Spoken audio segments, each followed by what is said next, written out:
Welcome, ladies and gentlemen, to Skrew News, aka Skeleton Crew News, episode 4, I think. So, welcome back, listeners. And as usual, I've got my wingman who's given some time to make it this week in his busy schedule. Ace, how you doing? I'm fine. Greetings, citizens. And happy Luminaria, I think. Indeed. And Merry Happy Christmas. Luminalia. Merry Christmas, happy holidays, guys. And welcome to another podcast. And as usual, we will kick things off with some Skeleton Crew headlines.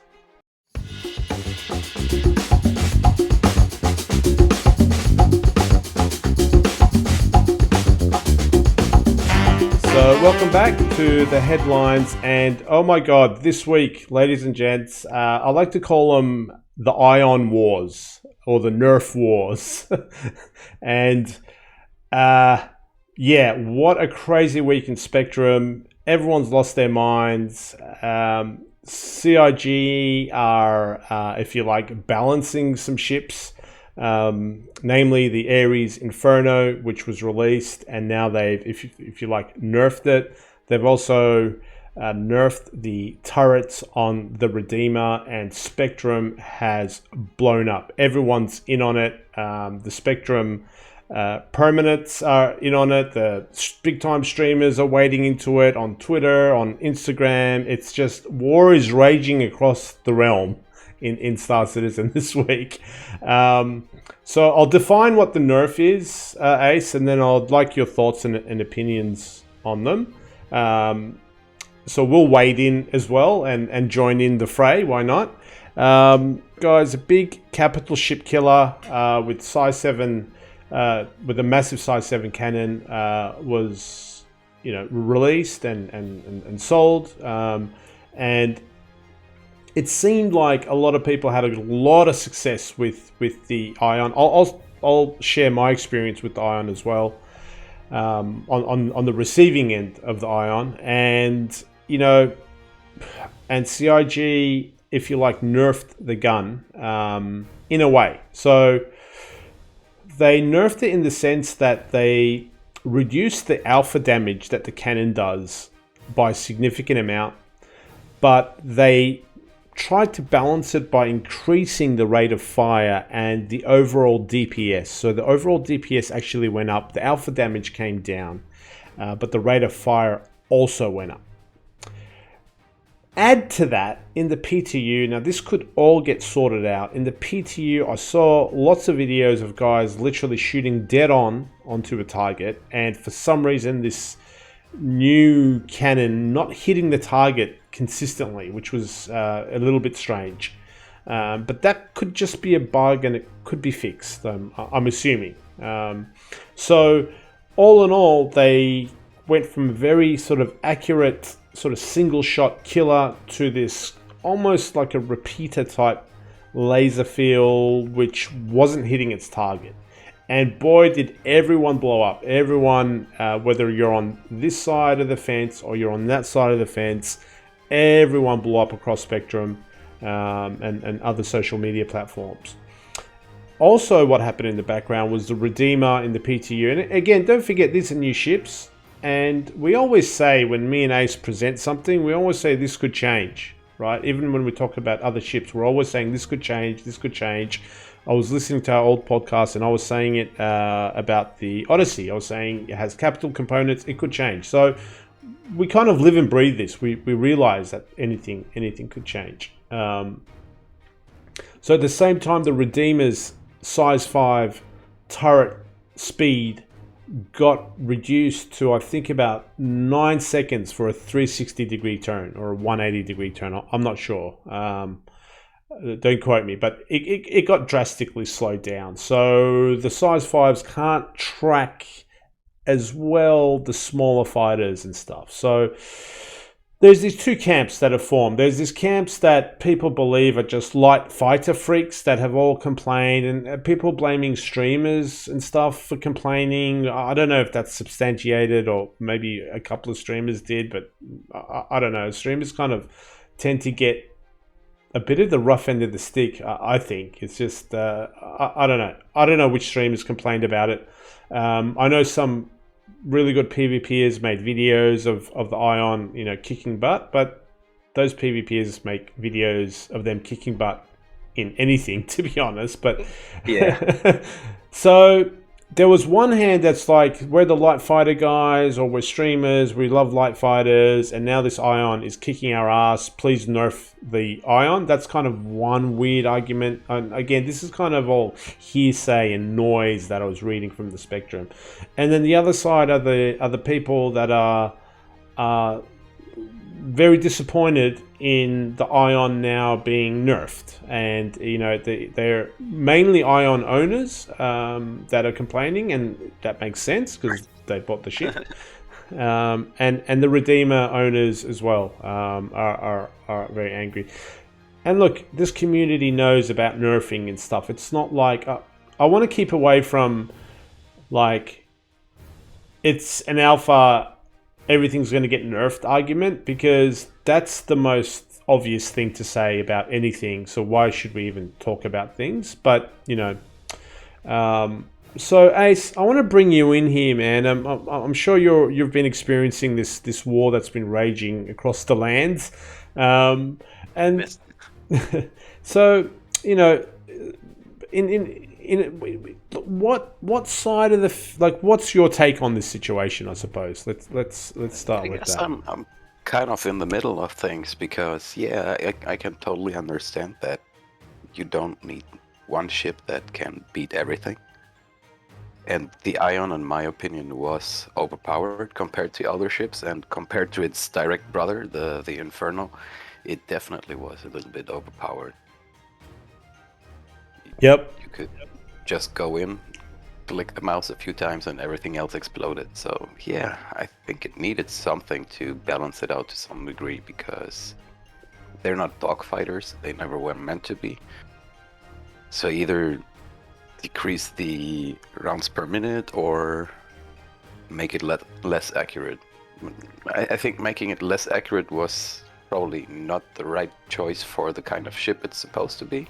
Right. I always thought more of it like a big sniper gun in space. Yeah. Yeah. So yeah, accuracy should have stayed the same. I've seen some videos of guys being really close to other ships and not moving and not hitting. So that's kind of not what I thought about the Ion. But all in all, yeah, I totally agree that it was a little bit too much. And I love the ship, don't get me wrong. It's a great ship. Do you own one? I have an Inferno. You got an Real Inferno. men use bullets and not flashlights. Yeah. So this accuracy issue that we've seen, is this a bug, or is this an intentional addition to the gun? I don't really know. Well, they said it was adjustments to the aiming system, but it could be both, Yeah. Yeah, actually, So- you're right. Yeah, that's a good point. Very much. I wouldn't worry too much about it, man. It's not final, as we always say. And man, CIG makes the best to make sure everybody has some sort of fun and to keep it somewhat fair. Yeah. I can totally understand that people got mad because they couldn't engage in fights. If an Ion actually hit you once and you were flying a small fighter, you were gone. Yeah. There's no, oh, watch it, your shields and this and that, and get out of here. No, it was just instant death. So Yeah. Yeah. So okay, you're in the middle a little bit. I think that's kind of where I sit as well. It's funny when I've become such an old veteran of life now, that when I have an initial reaction to something, I now go out of my way to pause my emotions, read both sides of the story, and then I always end up in the middle these days. yeah, but I mean, I can understand both sides. Exactly, yeah. Both sides have points. There's no right or wrong. No right or wrong. That's my conclusion. There's no right or wrong, gentlemen. You're both right, you're both wrong at the same time. So like, I'll give you my, some of my experience this week in the verse. We were out mining in prospectors, and a guy by the name of Sandwich Something, big shout out to Sandwich Something, he came and just popped us with his Infernos. Not a problem. You know, we didn't have security. But then we changed it up a little bit, and we had, you know, and we're not the best yet, but I've learnt a lot from this little episode. But we had 2 ships escorting these other 2 prospectors. And to be honest, he came back again, and I don't know if he was stream sniping or whatever, but he just knew where we were all the time. Mate, the thing that he came in, he popped the prospectors again, and you know how missiles and stuff don't work, all this kind of extracurricular stuff doesn't work. The way that he was able to kind of just come in and accelerate out of the situation, that's what annoyed me the most. It wasn't even the fact that he one-shotted the prospector. It was the combination of one-shotting and then accelerating like crazy, dude. And I think the Inferno, I think these ships have got massive acceleration capability. That's what they do best. Go in, punch hard, and get out fast. Yeah, it's untouchable. In my opinion, pretty much. Like if you try to catch one, and it's hard. Absolutely. Yeah. If you're not in another Ion or Inferno, it's beyond hard. It's like almost mathematically impossible to just drag race one of these things and try to catch them. So that's my experience. I never thought for a second, I'm not a type of guy that needs to get nerfed or anything. My attitude was, what can we do better? And there is actually strategies we can do to mitigate this stuff, which I'm not going to share. But there is stuff you can do. Anyway, that was my experience with Iron. And then I got popped. I think I was in my buck, and yeah, I got popped dog fighting, and Inferno again. You know, hit me with a shot, boom, gone. Again, I never thought, oh, I need to nerf anything. It was like, damn, I needed to, you know, definitely keep my energy higher than it was, and things like that. So I'm not a guy that gets killed and like wants the game to change around me. I love the challenge of adapting to it. But my take on it is, one thing I do sympathize with the why did you nerf my Ion camp. I do sympathize with when I watch the videos, Ace, and the way that the laser gun was shooting, like it was like almost like a repeater. Almost, it's still a cannon, but it was almost like a repeater. To me, that kind of changed an emotional thing. This is very emotional. Like people bought this cannon on their shoulder that they wanted to like shoot like artillery from a long range, away, and it kind of changed it emotionally to repeat. I kind of sympathize with them. I do. If they could have somehow balanced it whilst maintaining that big cannon feel, I think they would have had less complaints about it. I agree. Yeah. So I'm not against them nerfing it. It's just, I'm just, absorbing what everyone has said on Spectrum, and I'm like, I can understand that. You spent $200 of your hard-earned money, or however much it was. And again, I don't think CIG helped themselves. There's a lot of people that are like, you know what, mate? This is alpha. They can change whatever they want. Go sit on it type thing. And I'm like, that's fine. As long as I think consumers need some protection as well. Like if you're going to have like a shiny, like I look at the brochure, I went and had a look at the Inferno brochure, and these things are pretty slick, Ace, the brochures. Like, yep. You don't get a sense that this is some experiment that they're working on. You get a sense that it's a finished product when you read the brochure. Like the language used, the pictures, and the nuance of the brochure itself. Those PDF brochures I'm speaking of, not the ship matrix stuff, but You know, you know what I mean? It's like yeah, but it's kind of a bit of a I see false. those. Mm, Not necessarily. I see the PDF brochures to be something more like a manufacturer's brochure in the verse. It's not so much a brochure for Okay, us, the consumer, but more for your character. sure. Yep. Like That's a different I way of try to looking at keep it. these two things apart. It's like, yeah, that's not something we get presented as players. That's something our characters get presented in the burst. Like, hey, here's a brochure of the new ship, and your dude goes like, oh yeah, shit, I'm gonna put my UEC into that.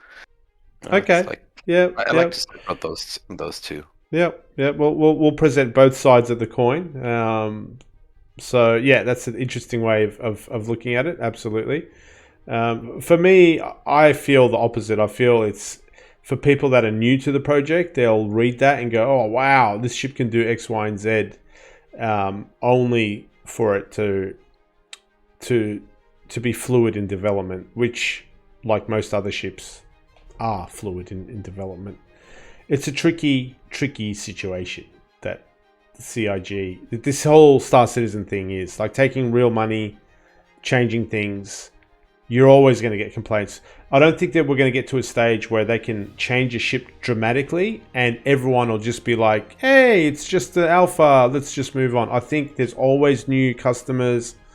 They don't know what's happening. And that's where I've kind of sympathize with the, hey, why did you? Because I think a lot of them might be new players and Yeah, it's not up to a new customer to, hey, you should have gone and researched 400 hours of YouTube and here's an article written in 1987 about like, it's, yeah, if it's going to be nerfed, have it at the top of the brochure. All this is a lie. All this could change. Could I please still have your $200? You're supporting the project. That would shut me up, but your side's also, again, I learned from you as well, Ace. That's an interesting perspective as well. And any thoughts? Sorry, go ahead. the iron. Yeah, it's just the iron was really overpowered. It really Agree. was. I mean, I flew it in wing with my buddy. I was flying the Inferno. He was flying the Ion, and he wasn't even giving me time to shoot stuff. It's just Agree. it was just so powerful. Yep. It was stupid. Yeah. No, I agree. It was totally OP. You're right. I had some friends that kind of would do bounties. It would take them, let's say 4 or 5 minutes to do a bounty, and then with the Ion, they're like doing it in like 10 seconds. So, what else was I going to say? Obviously, the Redeemer had its turret nerfed, the size 5 turrets. I'm a Redeemer owner. I haven't even... we crewed it up once. I haven't had that much exposure to it. I'm sure the size 5s are now a lot slower or whatever. I suppose I'd be a little bit disappointed. But yeah, I'm not too emotional on the nerfing stuff. I drive around in a broken Buccaneer and get slaughtered in it, so I'm good. But what do you think of the Redeemer, Ace? Any thoughts? Well, we've been flying around one the last couple of days, Yep. and having some group action in it. To be honest, those nerfs are insignificant. Okay. They are for the upper and the belly turret, and they're not point defense turrets. That's the fact you can't move them at all is just to adjust the firing angle. But this thing is intended to go forward and slap forward, so Yeah. not too bad. That's an You get interesting point. They're not point defense turrets. that's what That's an people. interesting point. I like that point. That's kind of, you're convincing me now, Ace. Yeah, I mean it's the Redeemer still packs so much firepower. I'd actually call it niche just because the occasions you'll need this much firepower will be rare. Yeah. Yeah. That is a Holy good crud, point. this thing slaps so hard. Yeah. It's almost like saying, this is a very extreme version. Now that you've said that, now my brain's working on this angle that you've given me. It's almost like saying, again, this is a comical version of it. It's almost like saying, you know, when you watch Star Wars and you got those big Empire ships with those big turrets, it's almost like saying that those things should be tracking the X-wings, you know, and it's not how it works. It's always those little tiny turrets that track the X-wings. Yeah, that kind of you kind of convinced me there, Ace. I'm surprised. There you go. Yeah, but it makes sense. I mean, yeah, you got those turrets and the ability to move around with them, but that's just to balance out the little bit of maneuvering the pilot is doing. You're supposed to go forward with that thing. Yeah. It's not a hammerhead. Yeah. You know, with a hammerhead, you can do that. You fly in somewhere, and your turret guys have full flexibility and the ability to cover all angles. That's not what the Redeemer is made for. The Redeemer is a gunship and not a defensive ship. You go in, slap everything you can, and get out of Mate, you've just put it beautifully. The Hammerhead, in a way, is a defensive ship because it's dedicated to take down light fighters, and it does a brilliant job at doing that. And that's what it's designed for. That's spot on, Ace. Now you've convinced me 100%, dude. I'm like on the other side now when it comes to the Redeemer. You're right. You're right. If you want, sorry for interrupting. But, no, go on. I just think ships have specializations. They always have had them, and people need to wrap their head around that. Not every ship can or should be able to do everything perfectly. Doesn't make sense. Yeah. You need some variety, and I mean, of course, it's getting balanced now, but at the end, it will be like, okay, I can make an informed decision about what ship to take based on the abilities it has and the option it offers in combat. Yeah.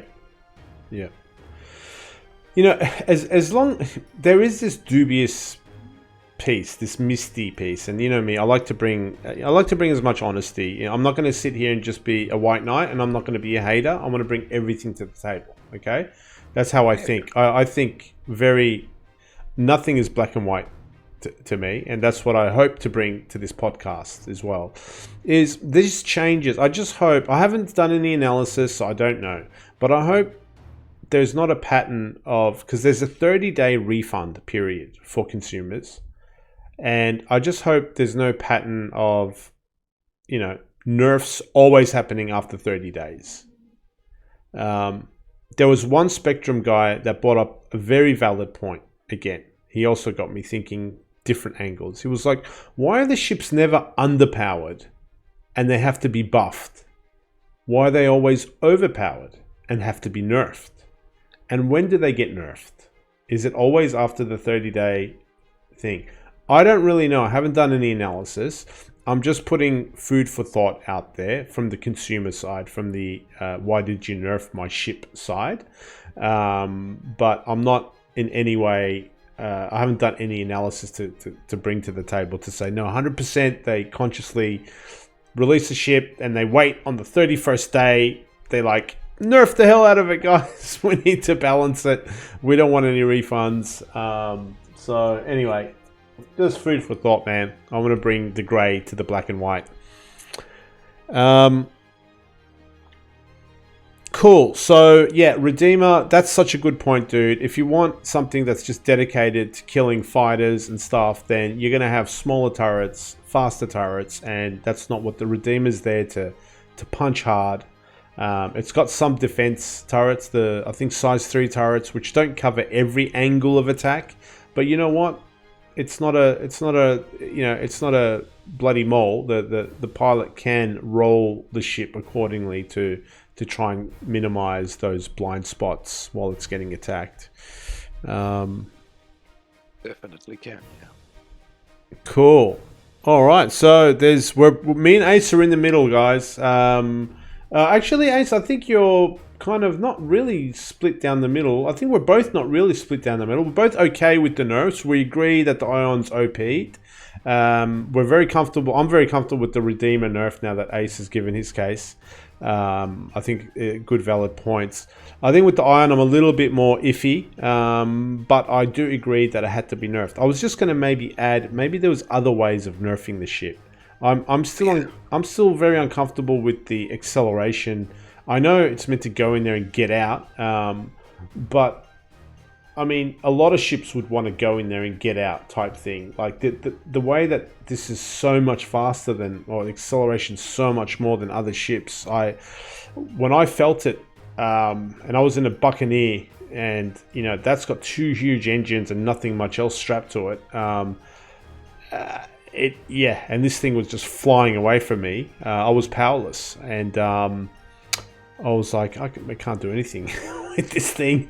And anyway, maybe they could have nerfed the acceleration a little bit, or made it a little even less maneuverable, or made. The thing is, I'm convinced if the guy would have stayed around instead of fleeing, he would have slapped his ass in the Buccaneer. Maybe, unless he lucky shot at me. Again, I'm not the best PvPer, man. I'm not like you, but yeah. You don't have to be, but actually I've been fighting 2 Mustangs, and those were Mustang Alphas in the Inferno, and I had a really hard time. Yeah. Because those guys were just making circles around me. Yeah. Yeah. Oh, I think a very capable pilot in a light fighter would definitely be able to outmaneuver an Ion. I'm hoping anyway. But yeah, we'll see. Those changes are now in 3.16. There was some patch notes today without any more news on the nerfs, which even put more fuel on the fire. Ace, everyone lost their mind again because there was no specific kind of address from CIG on. I suppose what people are demanding is, why was it nerfed? They just want a few sentences, and this is all. Some people will say, be quiet, just give your money and sit back and pretty much accept whatever happens. Some people are like, no, I gave money, I want to know what the rationale is. And this is the tricky situation of a Kickstarter game. This situation will never go away. And in fact, it's what makes it interesting, the project, to be honest. Absolutely. Yeah. Also, there's that one fact: you can't make everybody happy at the same time. Exactly. Yeah. Just what it is. Yeah. 100%. Agree. So that's the Ion Wars, as I like to call them. That's our opinion on wading in on the Ion Wars. And the next announcement took me by bloody surprise. A new Cutlass variant was announced, guys. The ever-blossoming Cutlass Steel, which is a transporter, a dropship, as a more accurate description, and gunship, I suppose, at the same time. It's a Cutlass with an extra turret in the back, and it's also got 2 miniguns on either side. If my memory serves me correctly, and one in the back. And another one in the back. The ramp, yeah. Wow, okay. And so Might even be 2, I'm not sure. Yeah, wow. Okay, I'm missing out on some miniguns there, but a crap load of miniguns, an extra turret, and a steel skin, I suppose, and a whole bunch of seats in the middle that can carry. It was like something like 28 people or something silly like that. Let me see if I can quickly. 16 jump seats and the gun positions, plus the turret gunner seat and co-pilot. Yeah, must be 20 something people. Yeah. Okay. So it's got all the cargo space was given up to put in seats, and yeah, so it's a Cutlass dropship. I didn't expect it at all. It's gone straight to flyable in 3.16.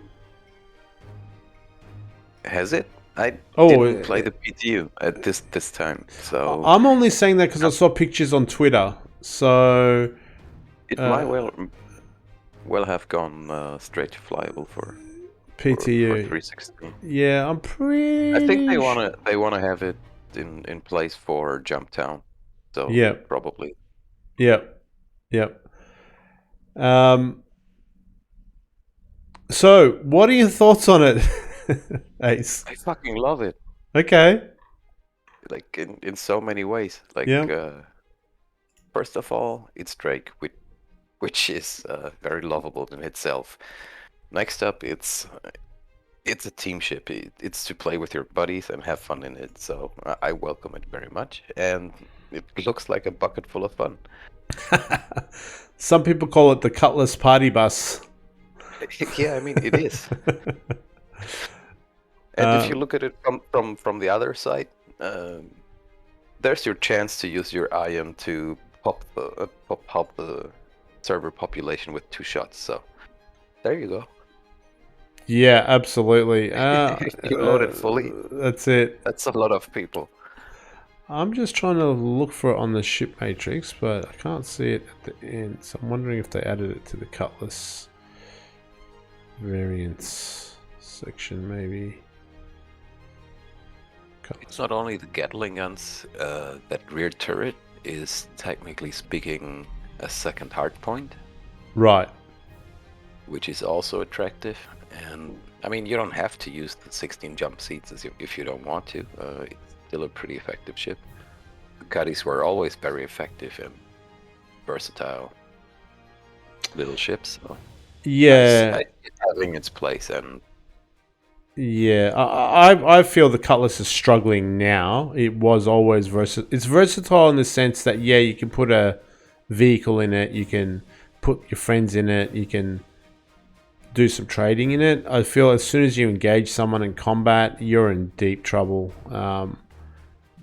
And, you know, like missiles aren't working properly and things like that. Like, it's one of its best assets, but hopefully, you know, when missiles consistently work, it'll help the Cutlass survivability a little bit. But an interesting thing, do you think it in any way like pushes the Valkyrie aside or makes it less valuable? No. No. The Cutlass is pretty much the pirate version of a dropship. The Valkyrie is a military ship. You'll have trouble to blow up a Valkyrie compared to the Cuddy, in my opinion. Poor man's Valkyrie, then. If you want. Yeah, I agree. That's a pretty good way of saying it. Yeah, dude, I'd be very, very, let's say if I was doing a military operation, I'd be very, very careful putting 18 people in a Cutlass. Exactly. That's a pirate move. Like, I like you guys, but, you know, you take the Cutlass. Yeah, you're in the Cutlass. I'm in the Valkyrie. Yeah. You Cutlass, I'm Valkyrie. Thank you very much. Yeah, there'll be a big part of your force that just could go poof into thin air. So yeah, it's gonna give out a hell of a firepower, but yeah, it's a Cutlass at the end of the day. It's still, and I think great. those Gatling guns are more like for ground defense and soft targets rather than ships. So yeah. It's exactly. It's almost like it's perfect for like some sort of gang, criminal crew, pirate crew to come in on a soft target and just tear things apart. But they won't use that to like drop into a military base or anything like that. Like, yeah, onto a hard target. That's what a Valkyrie would be for, or on the front lines of a war, or things like that. Whereas you'd use the Cutlass for I wouldn't use it for, like, let's say there's a ground base and they have defense turrets and maybe a ballista parked outside. I wouldn't even approach it in the Cutlass deal. Yeah, I'd park some hills away and let everybody walk. That's safer. With the Valkyrie, it's a different decision. You could maybe go in there and yes, yeah, drop your guys right on location, but yeah, different roles. So we got the Prowler in the mix as well, which is totally... I haven't seen a Prowler in the verse. I think the ages, flight model's been balked or something. So we got the Prowler, we got the Valkyrie, and we got the Cutlass Steel. Is one of the Wardens a dropship, or was it a dropship? Or not? Yes, semi. There's one variant that has a couple of drop seats, but I wouldn't really call it a dropship. Sure. And don't forget the Redeemer was meant to be a dropship, but they changed it to being a gunship. So I like it, man. I think it's good because, again, balancing in Star Citizen is impossible. You know, good luck to CIG balancing 150 ships or whatever it is. But I think they've done okay with the Cutlass Steel. They've given you some crazy firepower, some good fun shenanigans to be had, but you're still in a Cutlass. You're fragile. You know, the Valkyrie's safe. Valkyrie owners and hopefully Prowler owners, once that gets sorted out, will be a more robust frontline dropship, whereas the Cutlass is I think best used for like soft targets, almost civilian targets, taking over an area quickly with little resistance, or little skirmishes and robbing sprees of civilian outposts and stuff like that. That's where I see it shine. Yeah. I wouldn't take it into full-blown battle. Yeah, exactly. Too many men to lose in one hit. That too, and yeah, I mean, 2 shots from a rocket launcher and you're gone. Yeah. Oh, I know. I'm a Cutlass guy, dude, and I'm telling you right now, it's not in a good place. So, yeah, one arrow and you could be gone on the way to your drop site or whatever. So, anyway, keep an eye out, guys. The Cutlass Steel is coming to a store near you. Should be, I'm sure we're going to see some crazy videos, especially like you said, actually, Ace, which was important, is Jump Down 2.0 coming out in the next patch. So I don't think that's a coincidence. Thinking of that, let's move on to our next topic, which is, we briefly mentioned 2 weeks ago 316, ladies and gents, being gutted. I feel it is, for whatever reason, better or for worse. So we went through the points of what's coming out in 316. We know that the Gravlev rework is happening. Some people have said it's kind of just point your ship in any direction and you'll never crash type result, which has made it a lot less skillful, if you like, and other people have said it's great. I don't bloody run into a rock and blow up every 5 seconds, like, you know, it was broken before, so we're not comparing it to the old model. So that's coming through. Jump Point 2.0 is coming through. Area 18 is getting a hospital. Trip mines, trip mines have been moved, right? Oh, has it? My bad. I think they were moved, yeah. Yep. So trip mines are not coming out. Okay. Not 100% sure. Yeah, let me have a quick look while we do that. Cue elevator music.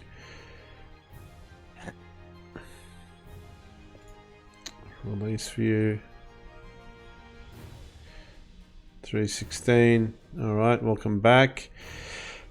Yeah, so locations is Area 18 Hospital. I'm happy because my home currently is Area 18, so that's cool. Derelict spaceships. Points of interest. We need more points of interest, so that's cool. Oh, actually, I forgot. The bounties in... Where is that? How come that's not here? Laser trip mine committed. 316. It might be 316.1 or something. Yeah. They didn't get moved to 17. They got moved to a .1 whatever release. Yeah, a .x. So trip mines will be fun, man. I think. Absolutely.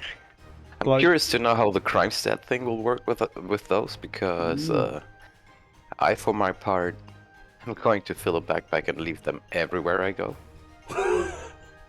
that's a good point, man. Hopefully the law system keeps up with these new gadgets, because that's a valid point. Is the law system going to crumble down as people leave laser trip mines, and it just can't keep up with who left what where? We'll have to wait and see, but that's a valid point. But it's going to be chaos. There's going to be trip mines everywhere. Absolutely, but that's gonna be really funny. I think we can have loads of fun with those. And I wonder how long they're going to persist. That's another question. How long will they persist? Because And when I can see places like SPK being spiked with them, like everywhere. You'll have every entrance mined, and And like, what happens when the player that puts them? I don't know. Maybe I'm treating it like a ship a little bit too much. But what happens when a player logs off and he's put down 50 trip mines? Do they just stay on the server? Do they disappear with him? I don't know. Does he get a crime set once he logs back in and has killed 20 people by sheer luck? That's an interesting question. Yeah, dude. What happens if you log on, put 30 of them down, and just log off? What the hell?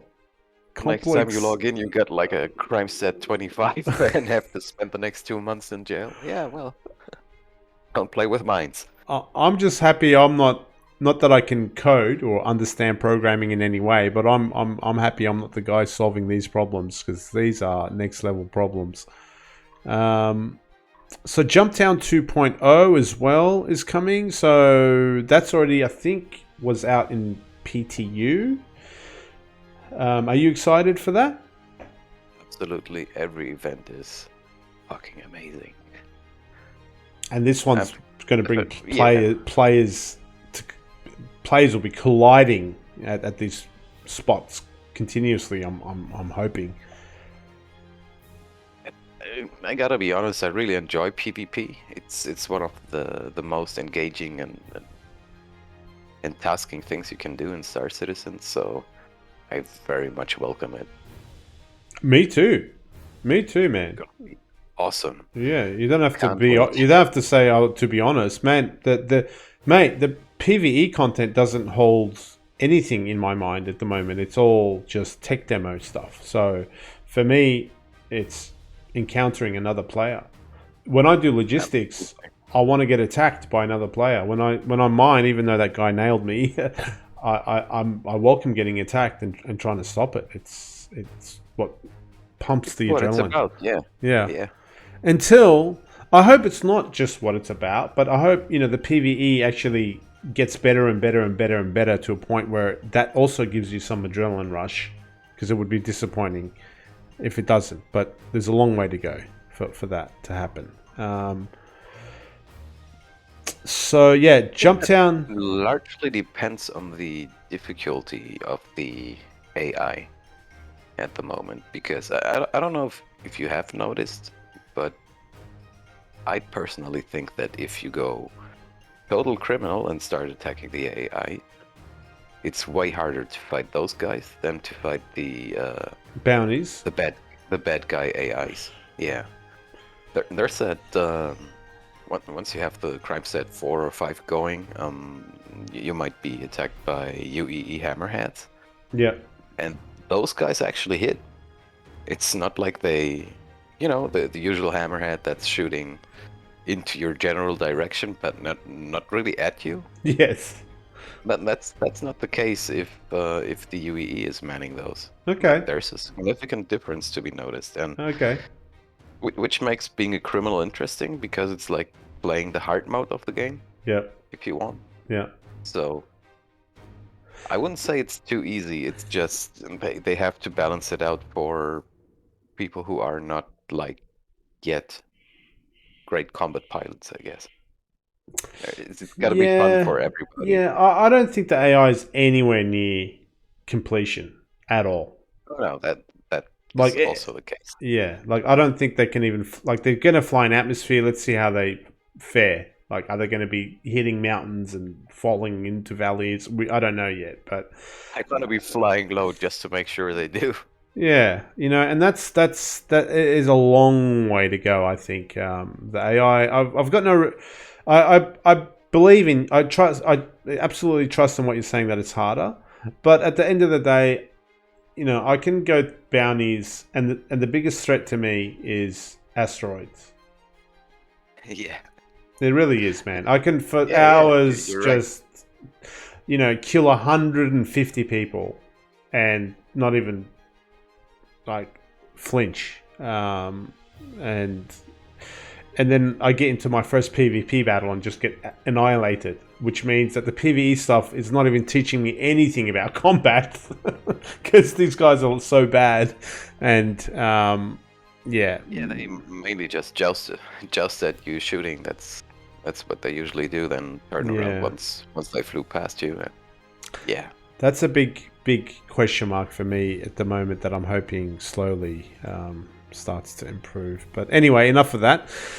So Jumptown 2.0 is across 3 different locations. You grab a mission. It's like any other event. You'll grab a mission, and then it'll probably take you down to one of these sites. I don't know exactly how it works. So you got to get drugs or work for a different faction, or I'm not really sure how it works. But there's going to be. Checked it out either, but I think I remember having heard something like depending on your current crime stat, you will get either the one or the other mission. One would be like, okay, this place has tons of drugs, go and get them, and the other mission would be like, okay, this got loads of drugs, go there and destroy everything and kill everybody who wants to take them, stuff like that. It's basically just a mission to initiate the PvP in the background. That's right. If you want to be on the bad side, you get a crime stat first, and then you'll get invited to that side of the event. So some people have poo-pooed it. I've poo-pooed the lore side of it and the name side of it. I haven't poo-pooed the event. I've just poo-pooed the lore. Jumpdown 2.0 is and the whole drug thing. It's weird. For me, it's such a weird game that our main event is like drug related.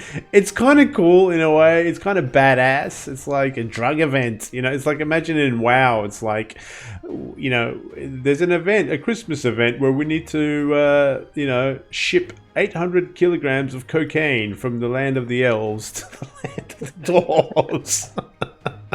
It's just it's such a weird gangster thing. I thought maybe they could have come up with something a bit more imaginative, but that's okay, man. Jumpdown 2.0. Let's go. They're giving us something to do over the Christmas break. And I think, man, the 200 kilogram cocaine elf that's really got me. It's such a drug centric game. We've got one solar system, and all we've ever done is like deal drugs or kill each other. A lot of people. It's a depressing setting for many. I mean, just imagine living on Hurston, being a slave to the corporate world. Of course, you want some drugs. Absolutely, there'd be a massive market. Yeah. I can't see that working out fine. So Dying Star update. So is it Dying Moon? I play a lot of Arena Commander. I should know the name of the 2 freaking maps. One of the maps has been updated. I'm just going to call it Dying Moon, and obviously the main difference on these maps is they've actually made it a lot larger. They've added all different like asteroids, densities, and all these different things around the maps. That's one thing. But another thing is, in the old maps, you had literally like a hard wall or a bubble that as soon as you hit it, you would die. So in Dying Moon, I've noticed that you actually have got some breathing space, so you can kind of sling into the boundary if you like, but you've got like 20 seconds to come back. You don't just blow up against a wall. Interesting. Yeah. So they haven't done that with Dying Star, which is what they're doing in 3.16. So that's coming. So yeah, it makes the edges of the battlefield arena softer, instead of just a hard death by smacking into a wall, in addition to increasing the size and all the other stuff I mentioned before. So that's coming in 3.16. Area 18 hospital, and yeah, so a small patch, I would say, to be honest. That has also put some flame on the Spectrum fire. Some people very disappointed with the amount of content coming, questioning the staggered development. What happened to that? That was meant to like accelerate things. It seems like things have slowed down. But yeah, that's all out of my control, guys. Sometimes I feel like saying, am I going to complain about this? And then I think a little bit further ahead, and then I say to myself, if I complain about this, am I going to stop playing? No, I'm not going to stop playing. It's not bad enough for me to stop playing because I still love my experience in Star Citizen. So you know what? Complaining about the kind of slow development is not going to get me anywhere. So I'm refraining from complaining, if that makes sense. And that covers 3.16. So that's in PTU and coming soon. It'll I'm sure over Christmas and stuff, we're all going to be killing each other over drugs, which is always wonderful. Fine Christmas spirit. That's it. That's right. Actually, they release a Cutlass Steel. They release a freaking drug event, and it's Luminaria at the same time. Happy holidays. Oh, the irony of everything. Like, I played Elder Scrolls Online today, and it's called the it's called the New Life Festival, and you go around and you don't deal drugs or kill each other, and you go around and you partake in all the different cultures around Tamriel and stuff. But in Star Citizen, we're just gangster, mate. We're just gangster. Here's a pirate ship, and here's some drugs to fight over. Merry Christmas. Go and have fun. Go and have fun. So, I just wanted to read through Luminaria, guys, Luminalia is the holiday celebrated by both Banu and humans on the 22nd of December. It came from a Banu festival. Actually, this was in a video that's been recently released. I feel like I'm repeating what CIG released today in the video. But anyway, for those that don't know, it was the Banu, they light a special oil lamp. And it actually, from a Banu perspective, who don't care about history or documentation or archives or anything like that, apparently it can be celebrated at any time around the year. Yeah, they're not really fixed on the date. Yeah, they're not fixed on the date, and they light these lamps and around their businesses, and you know the Banu was structured around these kind of building blocks in their society called Soli, and they're kind of like, not only is it like your family and your clan, it's your whole guild, it's your business associates and partners and and family and all that. So think of it as a guild, if you will. That's a single Soli. So they light these lamps, and these lamps mean pretty much welcome. Come into my humble abode, come into my house, come into my business, and I will, the host will give you gifts and foods and things like that. And the people that come in are also expected to bring some food and stuff as well. And then as a host, I greet Ace, for example, and I say, Ace, you're now part of my Soli. We're all one Soli. I hope I'm pronouncing that right. But the humans, there was a logistic ship or well, actually, before any of that happened, the Banu, it's important to know that the Banu and the humans, they signed a peace and trade accord in 2438. And it was a repair ship on Davian 2 that lit their lamps and invited humans to come and celebrate with them. And that's how the humans got involved with Luminalia. That was the first contact. And ever since then, humans have been celebrating with the Banu more and more this day on December 22nd. Now, one thing that immediately hit me was, what happened to our Christmas Day? Is that disappeared? Is it gone? What's happened to Christmas Day? And today in a video, ironically, the one with Jeremiah Lee and stuff, they actually addressed that specific concern, and they said, no, we still have Christmas Day. If you go to Earth, or maybe even, what's the other potential capital? Terra. What, sorry? Terra, that's it. If you go to Terra, you would see a lot of Christmas stuff still, like the humans, but it's not the global, or that's even the wrong word, it's not the universal holiday that's celebrated across all the colonies and stuff. Luminalia has replaced, become more popular than Christmas, which is interesting. Think about it, it makes sense. Not even on Earth right now, we celebrate Christmas in every country and region, so correct. I can see that. Yep. No, I agree. Absolutely. And then there'll be like colonies of people that have never been to planet Earth, so they don't learn about the prophet Jesus Christ and this, that, and the other. They have different heroes and stuff on their planets that they would so I think it's great to highlight like cultural differences in the game, and it's an easy way to get everybody into the not Christmas spirit, because I mean it's a game that gets played worldwide. If you have like Christmas events that are Christmas dedicated, it's limiting, kind of marginalizing people, maybe. Sensitive So people. Like I'm not a Christian, but I don't get at all if I celebrate Christmas and stuff. But hey, that's me. I'm a really cool guy. But yeah, I get exactly what you're saying. And it makes sense. What you say law-wise makes sense. Like I said, there's millions of humans that have nothing to do with Earth in this universe. So So why would they celebrate Christmas? They probably never heard about the religion in the first place, and but I would like to see more of that. But we've spoken about this, man. I want to see more flavors. To me, at the moment, the UEE is still just a homogeneous kind of blob with pirates.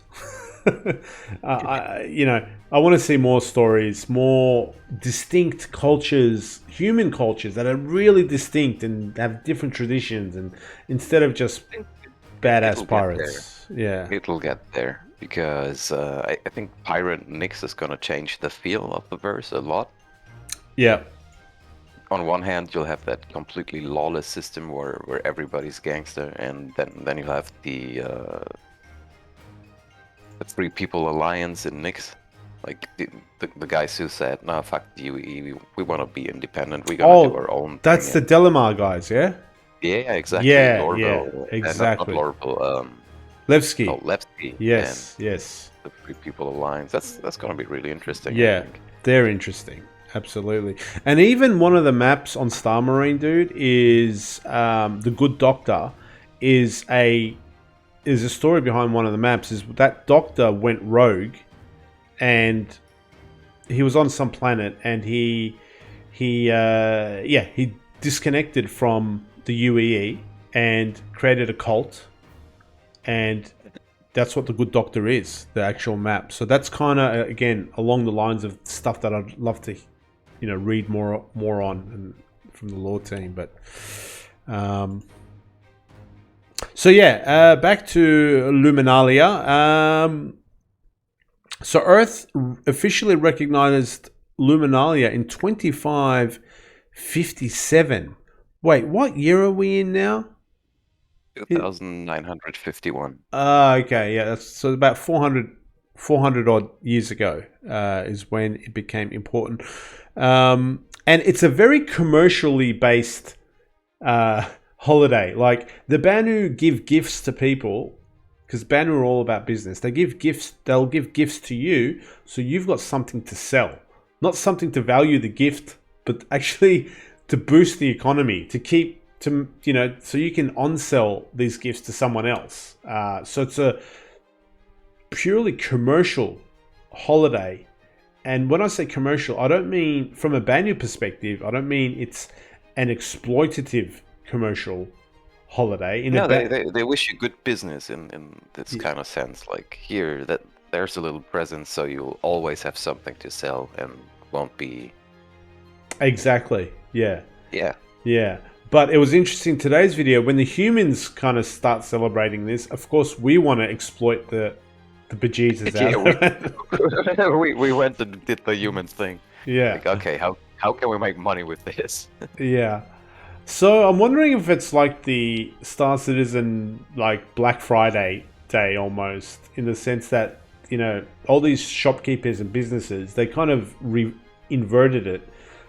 So shopkeepers and stuff in the human world will leave little presents out hidden, in the shopping centers, in offices or whatever. And when you pick up this box, it'll say, for example, this box is from business A, bring it back to us and we'll give you some money for it. So you go into business A, you give them the present, they give you some money, which they're hoping, A, you might spend in the shop, B, you at least came into the shop and you saw where the shop is. So next time you want to buy something, you're like, I remember that shop. I went there for Luminalia type thing. So it's a marketing strategy kind of commercial holiday, fully exploited by the corporations, I think, and only, we know how to do. And there's a competition going on at the moment on the Spectrum site for you can create like manufacturer greeting cards. Yes. And win ships, and yeah, I've been taking part in it too because it's just funny. Actually, you made a good Drake one. Yeah, thank you. You made a very good Drake one. I'm going to show it on our video version of this. Also, that didn't escape the whole Nerf wars, did it, Ace? In what way you mean? Oh no, Luminalia didn't escape the Nerf wars that, like, with the Ion and the Redeemer. Oh no, we had Nerf wars even in Luminalia because the gifts came out at $1,000 each, and then went to 250 each, and some people actually got angry, which blew my mind. It was like, how dare you steal my free money? Angry. People get angry about everything, even the free gifts we were given, which were awesome. I mean, we're getting free skins and stuff we can wear in game, some Spectrum badges, and people are like, wow, a JPack. I don't want a JPack. I don't want a skin for ships I don't have. Well, don't complain. Give it to someone else then. And oh, man. Yeah, I love those gifts that I want to give away, like of skins that I don't have. As someone who's trying to get an organization up and running, when you do events and you can give away these skins that you really don't care about, it's really nice to give someone a skin. Absolutely. It's awesome, actually. And people are like, oh, I hope they really give good things, these 12 days. I'm like, dude, I'm happy with wallpaper, print out Christmas cards. People are expecting like ships and like ground V, I'm like, man, it's just a Christmas thing. It's just a good wish. Don't get greedy. Like they've got to, Anyway, don't overdo it. It's not your parents having to gift you cool stuff for Christmas. Yeah. It's cool that we get something at all. So don't complain, guys. Yeah. That's Luminalia, guys. This is our dear holiday in the verse. And that kind of wraps it up. So thanks for your time. This has been Skrew News, guys. Don't forget to like and subscribe. Leave any comments below.